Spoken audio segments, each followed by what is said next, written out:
السلام علیکم ورحمت الله وبرکاته. محترمو لیدونکو ته زه حسام فاریس یم. ښه راغلاست حسن المآب یوټیوب چینل ته. هیله مو دا دی چې زموږ یوټیوب چینل سابسکرایب کړئ.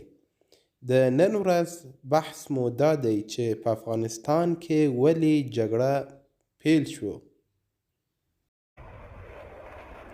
کله چې غربي ځواکونو په افغانستان کې خپل یرغل پیل کړل، نو د افغانستان اسلامي امارت لخوا څو مهم تدابیر ونیول شو.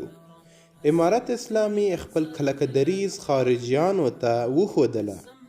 پر داسې مهمه دوره چې افغانستان تر اشغال لاندې و، نور د امارت اسلامي علما او حتی بعضا نور خارجي علما هم د یو دینی او شرعي حکم مطابق د جهاد حکم د وخت اشغالګر پر وړاندې صادره کړه.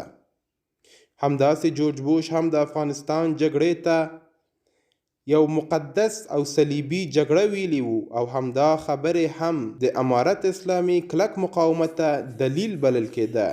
جلا له دې مسله چې د افغانستان خلکو مقاومت بالکل یو صحیح او شرعي حکم له امله وه.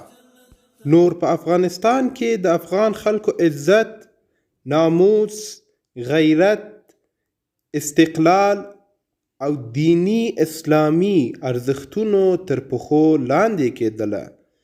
د شپې لخوا پر افغان مظلوم ولس باندې چاپه وه. د مسیحیت دین په افغانستان کې رواج پیدا کړی وو. د صحیحو منابعو پر بنسټ شاوخوا 80% د افغانستان نفوس د فقر کرښې تر لاندې اوسېدله.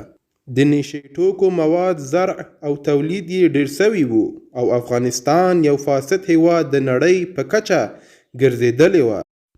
د افغانستان ځمکه د مختلفو ډول وسلې او بمونو ازموینې ځای ګرځېدلی وو. دا کوم مذکور دلایل چې یاد سو، افغانستان غیورو خلکو ته یو اصلي سبب او دلیل وګرځید تر څو چې د خپل یو ځل بیا له لاسه ورکړې ازادي لپاره کوشش وکړي او دا ناعادله جګړه د 20 کالو لپاره دوام وکړل. مننه ملګرو، ستاسو له همراهي څخه هیله مو دا دی چې ویډیو شیر کړئ، خپل نظرونه موږ ته کامنټ کړئ او حسن المآب یوټیوب چینل سابسکرایب کړئ. ښه وخت ولرئ. السلام علیکم ورحمت الله وبرکاته.